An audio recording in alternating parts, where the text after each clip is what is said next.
Everyone, आज मैं explain करने वाली हूँ टाइड ऑफ लव का 6th एपिसोड। तो चलिए स्टार्ट करते हैं। एपिसोड के स्टार्टिंग में दिखाया जाता है जब उनका ट्रीटमेंट चल रहा होता है तो जो हांजी है वो बोलता है कि अब हमें ट्रीटमेंट कंटिन्यू करने की ज़रूरत नहीं है। तो मीनू बोलता है कि क्यों, तुम्हें क्या ट्रीटमेंट और नहीं चाहिए? तुम्हारी बॉडी, तुम्हारी जो मेंटल हेल्थ है वो सब कुछ अच्छे से इम्प्रूव हो रही है।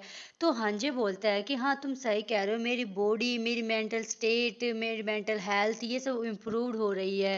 आगे और कहता है कि लेकिन तुम जानते हो, अगर हम बीते हुए ट्रॉमा में बहुत ज्यादा उलझे रहे तो हम उन्हीं में फंस जाते हैं, हम बस और गहराई में डूबते ही चले जाते हैं। मुझे जो सच में सीखना चाहिए वो यह है कि पास्ट को मिटाना नहीं बल्कि उसको एक्सेप्ट करना है। खुद को किसी और के नजरिए से देखना सबसे जरूरी है। तब मिन्हो कहता है कि किसी और से तुम्हारा मतलब जून से है? जब से तुम उससे मिलना शुरू किए हो तुम खुद सबसे अच्छे से जानते हो कि तुम्हारी जिंदगी कैसे बदल गई है। क्या मैं ये गलत हूँ? तभी हंजे बोलता है कि तुम्हारा मतलब क्या है? तो मीनू कहता है कि पहले कम से कम तुम्हें पता था कि तुम क्या चाहते हो, लेकिन अब तुम बहुत ही ज्यादा अनस्टेबल हो गए हो। जून तुम्हें कुछ भी नहीं दे सकता है, लेकिन उसी की वजह से तुम खुद को बदलने की कोशिश कर रहे हो। तुम मुझे क्यों नहीं चूज चूज करते हो? हम एक दूसरे को कितने सालों से जानते हैं, अच्छे से जानते हैं। 20 साल से ज्यादा टाइम से हम जानते हैं। तुम्हारे लिए मेरे दिल में सिर्फ तुम ही रहे हो।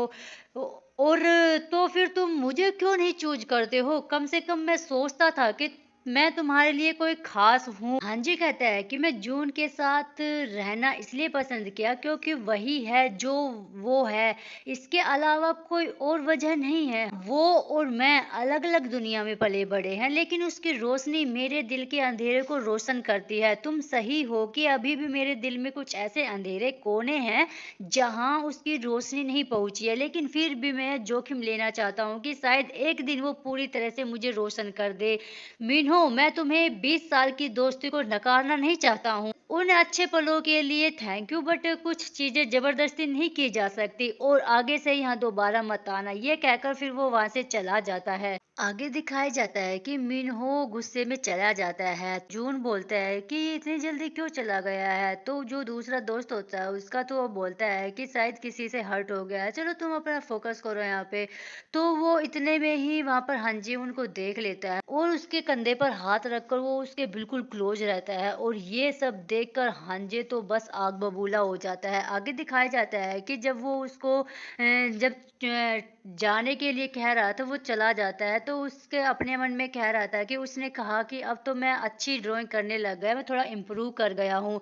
वो उसके सामने उसी की तारीफ कर रहा होता है। और हांजे कहता है कि तो तुम मुझे प्रभावित हो मुझसे? तो जून कहता है कि वो मेरी उम्मीद से भी ज्यादा प्रभावशाली निकला। वो देखने में काफी बेफिक्र और खुलकर बोलने वाला लगता है, लेकिन असल में उसने अब्रोड से एक आर्ट स्कूल से पढ़ाई पूरी की है। अभी हांजे को गुस्सा आता है, उसको चेयर पे पुश कर देता है और कहता है कि ऐसा लगता है कि मैं तुम्हारे साथ ज्यादा कुछ ज्यादा ही अच्छा बन गया, नाइस बन गया, और तुम्हारी इतनी हिम्मत हो गई कि मेरे सामने किसी और आदमी की तुम तारीफ कर रहे हो। तुम्हारी इतनी हिम्मत हो गई है? हाँ, वो उसको टच करता रहता है और उसे कहता है कि मुझे तो ऐसा लगता है कि तुम दोनों बहुत ज्यादा क्लोज हो। क्या तुम उसके साथ सोना चाहते हो? उसने तुम्हारे हाथों को टच किया, तुम्हारे कानों को टच किया, और बिल्कुल कान के पास रहकर वो तुम्हारे बिल्कुल इतने नजदीक था। क्या एक आर्ट क्लास के लिए इतना ज्यादा इंटीमेट होना जरूरी है? क्या तुम उसके साथ सोना चाहते हो? क्या तुमने इसके बारे में सोचा है कि अभी हाँ या ना? वो गुस्से में रहता है, इतना ज्यादा गुस्से में रहता है और उसको फोर्सफुली किस करने लगता है। वो उसको रोकने की कोशिश करता है बट फिर भी नहीं रुकता है, बट जून उसके लिप्स पर बाइट कर लेता है। तो हांजी उससे बोलता है कि तुम्हारी इतनी हिम्मत हो गई कि तुमने मुझे काटा। तो फिर उसे किस करने लगता है बट वो करने नहीं देता। वो बोलता है कि क्या तुम मुझे एक्सप्लेन नहीं करने देना चाहते हो? क्या उसके और मेरे बीच में सचमुच कुछ भी नहीं है? क्या तुम मेरी बात एक बार भी नहीं सुनना चाहते हो? क्या? वो कहता है कि अब मुझे लगता है कि तुम्हें एक्स्ट्रा लेसन की कोई जरूरत नहीं है। ये सब इतने गुस्से में होता है कि वो कहता है तो क्या हुआ, अगर तुम ग्रेजुएट नहीं हो पाते उन सारी ड्राइंग का क्या फायदा होगा, अगर तुम ग्रेजुएट ग्रेजुएट हो भी जाओ तो क्या उससे पैसे कमा पाओगे। मैं तुम्हारे लिए एक अच्छी नौकरी का इंतजाम कर सकता हूँ। तुम यह क्यों नहीं समझते हो कि तुम कितने भाग्यशाली हो। जरा देखो ये विला, ये घर, ये मेरा घर कितना शानदार है, क्या तुम इसे कभी खरीद पाओगे। नहीं खरीद पाओगे। उसको टोंट मार देता है और कहता है कि तुम ये समझते क्यों नहीं हो कि तुम कितने किस्मत वाले हो और फिर भी बाहर जाकर काम करने की जिद करते हो। तो फिर जाओ, चले जाओ यहाँ से। जून कहता है कि मैंने कभी तुम पर निर्भर रहने के बारे में नहीं सोचा। तुम खुद को बहुत ज्यादा समझते हो, तुम खुद को जरूरत से ज्यादा आंकते हो। ये कहकर वो गुस्से से बाहर चला जाता है और हांजे कहता है कि क्या सच में छोड़कर जा रहे हो क्या मुझे। और जून गुस्से में बाहर आ जाता है और वहीं पर बैठ जाता है। फिर वो जो उसका दोस्त था मीनू, वो भी वहां पर आ जाता है और उससे कहता है कि क्या हुआ, हांजे ने तुम्हें बाहर लात मारकर बाहर निकाल दिया क्या। और तो जून बोलता है कि तुम यहाँ पर क्यों हो। तभी जो उसका दोस्त है वो बोलता है कि मैंने तुम्हें बताया था तुम उसके लिए ठीक नहीं हो। तो जून बोलता है कि तुम ये कैसे कह सकते हो। हाँ, और जो हमारी प्रॉब्लम है वो हम खुद सोल्व कर सकते हैं, तुम्हें इसमें इंटरफेयर करने की जरूरत नहीं है। उसको गुस्सा आता है और उसके कॉलर को पकड़ लेता है और वो उससे कहता है कि तुम दोनों एक दूसरे को कितने समय से जानते हो, वो तो बस ऐसे ही तुम्हारे साथ हो गया है। मुझे यह मत बताना कि तुम्हें लगता है कि तुम उसके लिए खास हो, खुद को इतना बड़ा मत समझो। तो जॉन कहता है कि मेरे हिसाब से प्यार की कीमत इस बात से तय होती है कि तुम्हारा प्यार कितना गहरा है, न कि इस बात से कि तुम कितने टाइम से उसके साथ हो। तुम्हारे जैसे इंसान के लिए तो यह भी संभव नहीं है कि तुम उसका दिल जीत सको, भले ही तुम 30 साल से उसके साथ रहे हो। वो गुस्से में आकर जून को एक मुक्का मार देता है, लेकिन तभी वहां पर हांजे आ जाता है और कहता है क्या मैंने आज खुद को साफ साफ नहीं समझाया था, क्या तुम्हें यह मेरी ना समझी थी कि मैंने सोचा तुमसे कुछ मैं उसूल है मुझे। मैंने हमारी 20 साल की दोस्ती को जरूरत से ज्यादा ही इम्पोर्टेंस दे दी।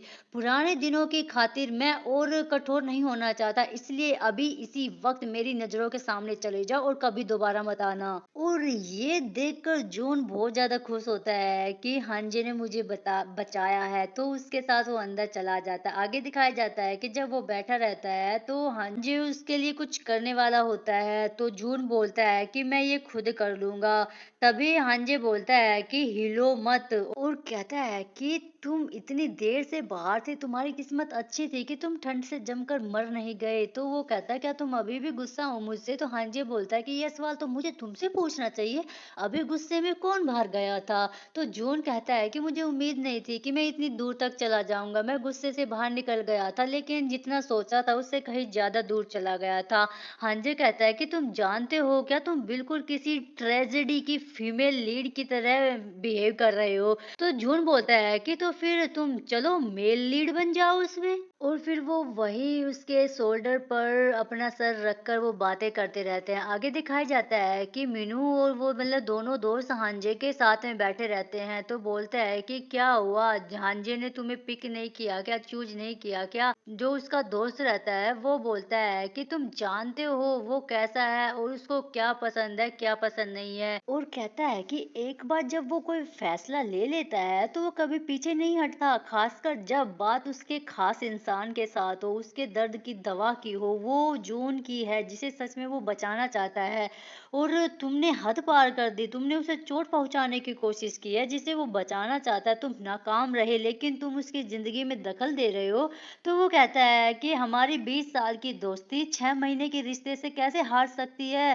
तभी उसका दूसरा दोस्त बोलता है कि यही तो प्यार की ताकत है, क्या ये हैरान हैरान करने वाला नहीं है। धूप और छाया के बीच में जो इंसान गर्माहट के लिए तरसता है वो क्या चुनेगा। और उससे कहता है कि अब तुम हार मान लो, उसके बिना भी मैं तुम्हारे साथ हूँ। आगे दिखाया जाता है कि जून वीडियो देखकर डांस करता रहता है और हांजे हंसता रहता है। तो जून कहता है कि तुम हंस क्यों रहे हो। वो बोलता है कि मैं हंस नहीं रहा, तुम डांस करते हुए बहुत ज्यादा क्यूट लग रहे हो। तो जून बोलता है कि चलो तुम भी मेरे साथ डांस करो, आजकल ये ट्रेंडिंग में चल रहा है। वो बोलता है कि मैं नहीं कर रहा हूँ। तो वो थोड़ा-सा पहले भाव दिखाता है, फिर वो डांस करने के लिए मान जाता है। वो भी उस वीडियो में देखकर डांस करने लगता है। तो जून भी हँसने लगता है। वो बोलता है कि क्या तुम मुझ पर हँस रहे हो? क्या तुम मुझे टीज़ करने की कोशिश कर रहे हो, हाँ? तभी वो दोनों एक-दूसरे के करीब आ जाते हैं और उसको किस करने लगता है बेचारे को, और वो दोनों एक-दूसरे से पिलो के साथ खेलते भी रहते हैं। बेचारे अब की बार से पहली बार इसकी मुस्कुराहट देखी है जून की, उसके साथ खेलता ही रहता है। तभी वो उठकर सीढ़ियों के पास चल जाता है और उसके पास भी वो आकर उसे किस करने लगता है और उसको छोड़ता ही नहीं है और किस करते-करते ऊपर तक आ जाते हैं। और हाँ जी कहता है कि तुम हमेशा किस को बीच में ही क्यों रोक देते हो? वो बोलता है कि क्योंकि तुम्हें धीरे-धीरे आगे बढ़ना पसंद है ना, मैं बस तुम्हारी रफ्तार से चल रहा हूँ। कहता है कि तुमने अभी तक मुझे नए साल का कोई तोहफा भी नहीं दिया है। वो बोलता है कि मैं चाहता हूँ कि यह पल बस ऐसे ही चलता रहे, लेकिन क्या तुम्हें नहीं लगता कि तुम बहुत ज्यादा धीरे चल रहे हो? और वैसे भी इन दिनों तुम मुझे सिर्फ सुनसान जगहों पर ही किस करते रहते हो। वो कहता है कि क्या क्रिसमस का मौसम तुम्हारा मूड बना रहा है? तो जो हांजे है वो बोलता है कि चलो छत पर हम बात करते हैं और इतने बेसब्र मत बनो। वो दोनों एक दूसरे को किस करते करते अपने बेडरूम में आ जाते हैं। तो उससे बोलता है कि तुम बहुत ज्यादा ग्रीडी हो। तो हांजे बोलता है कि मैं रिच हूँ तो तुम्हें मुझे ग्रीडी कहना चाहिए क्या? अभी भी तुम मुझे ग्रीडी कह रहे हो। मैं तुम्हें दिखाता हूँ कि एक सच्चा ग्रीडी कैसा होता है। तो उसको वो फिर से एक किस करने लगता है, बहुत ही ज्यादा पैसिनेट तरीके से किस करने लगता है। और आगे दिखाया जाता है कि जब वो बुक पढ़ रहा होता है जून, तो उसके पास एक मैसेज आता है। जैसे ही वो फोन को मैसेज को चेक करता है तो उसमें फोटो होता है हंजे का और हंजे के दोस्त का, और ये देखकर वो बहुत बहुत ज्यादा चौंक जाता है। जैसे ही वो उस मैसेज को देखकर उसके पास रिप्लाई करता है कि तुम कौन हो, तो रिप्लाई करने के बाद बहुत ज्यादा सैड हो जाता है जून, और इसी के साथ ये एपिसोड का एंड हो जाता है। देखते हैं नेक्स्ट एपिसोड में क्या होता है। अगर आपको एक्सप्लेनेशन अच्छा लगे तो प्लीज सब्सक्राइब कर लीजिएगा, हार्ट पॉइंट मुझे जरूर दीजिएगा। मिलते हैं नेक्स्ट एपिसोड में, आज के लिए बस इतना ही। Thanks for watching, bye bye.